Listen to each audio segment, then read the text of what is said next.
पावसाळ्याचे दिवस सुरू झालेले आहेत आणि मस्त आपण इथं वडापावची रेसिपी बनवणार आहोत आज आणि सोबत 2 प्रकारच्या चटण्या सुद्धा मी तुम्हाला दाखवणार आहे।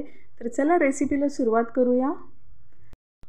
नमस्कार, मानवीज किचनमध्ये तुम्हा सर्वांचं खूप खूप स्वागत आहे।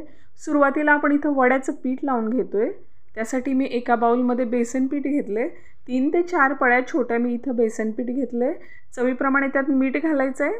अर्धा चमचा हळद घालूया। आता थोडंसं पाणी करून टाकून यामध्ये आपण हे बॅटर चांगलं मिक्स करून घेऊया। त्यामधल्या गाठी सगळ्या निघून गेल्या पाहिजे। जास्त पातळ करायचं नाही, जास्त घट्ट करायचं नाही। हे बघू शकता तुम्ही।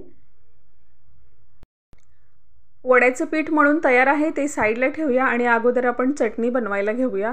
त्यासाठी मी मिक्सरच्या जारमध्ये 2 ते 3 हिरव्या मिरच्या घेतलेल्या आहेत। आपण इथे हिरवी चटणी बनवतोय। 2 ते 3 लसणाच्या पाकळ्या, कोथिंबीर टाकूया थोडीशी। अगदी थोडंसं मीठ घालायचं आहे, अर्ध्या चमच्यापेक्षा थोडंसं कमी, आणि एक अर्धा लिंबू पिळून घेऊया त्यामध्ये आपण, आणि थंड पाणी घालायचे म्हणजे कोथिंबीरचा कलर आहे तो तसाच डार्क राहील। चटणी हिरव्या कलरची बनवून तयार आहे, आपण ही साईडला काढून ठेवूया।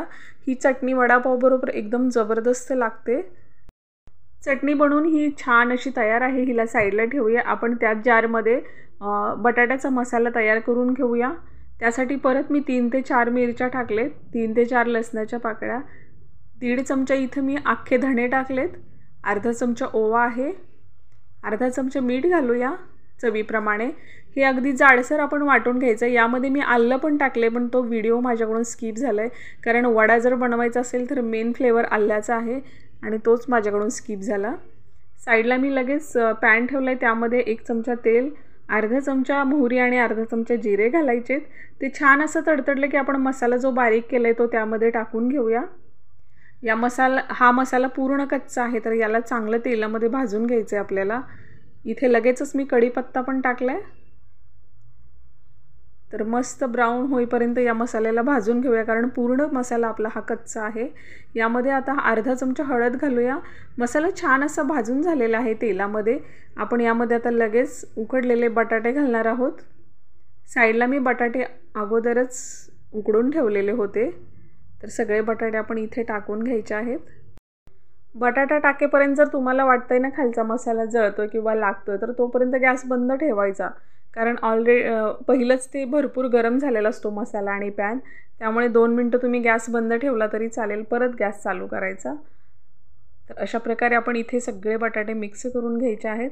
त्यामधल्या सगळ्या गाठी काढून टाकायच्या, म्हणजे वडा बनवताना मध्ये मध्ये गाठी राहणार नाहीत किंवा खाताना सुद्धा तो बटाटा लागणार नाही आहे। तर इथं अशा प्रकारे मी पूर्ण बटाटा मॅश करून घेतला आहे। बटाटा तयार आहे। वडे पण मी साईडला गोळे पण बटाट्याचे करून घेतलेले आहेत। चला आपण आता इकडे तेल गरम करायला ठेवलेलं होतं, त्यामध्ये अगोदर बुंदी टाकून घेऊया, कारण ह्या बुंदीचा आपण मस्त लाल चटणी बनवणार आहे। कारण आपण जेव्हा बाहेर गाड्यावर वडापाव खायला जातो त्यावेळेस ते बऱ्याच प्रकारच्या चटण्या बनवलेल्या असतात त्यांनी, आणि वेगवेगळ्या चटण्या त्या आपल्याला वडापावबरोबर खायला देतात, तेव्हा तो वडापाव इतका मस्त लागतो, जबरदस्त चवीला।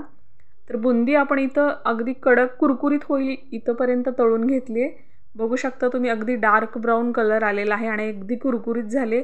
साईडला काढून घेऊया। याची आपण नंतर चटणी करणार आहे।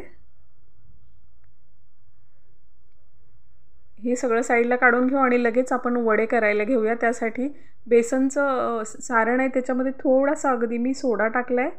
तुम्हाला जर सोडा टाकायचा नसेल तर तुम्ही स्किप केला तरी चालेल। तर अशा प्रकारे वडे पण साईडला तयार आहेत करून, आपण हे एक एक करून तेलामध्ये सोडून घेऊया। इथे मात्र एक काळजी घ्यायची, जेव्हा आपण वडा तळतो ना त्यावेळेस सुरुवातीला आपण अगदी कडक तेल करून घ्यायचं आहे, आणि जेव्हा आपल्याला वडा टाकायचा ना त्यावेळेस गॅस अगदी कमी करायचा।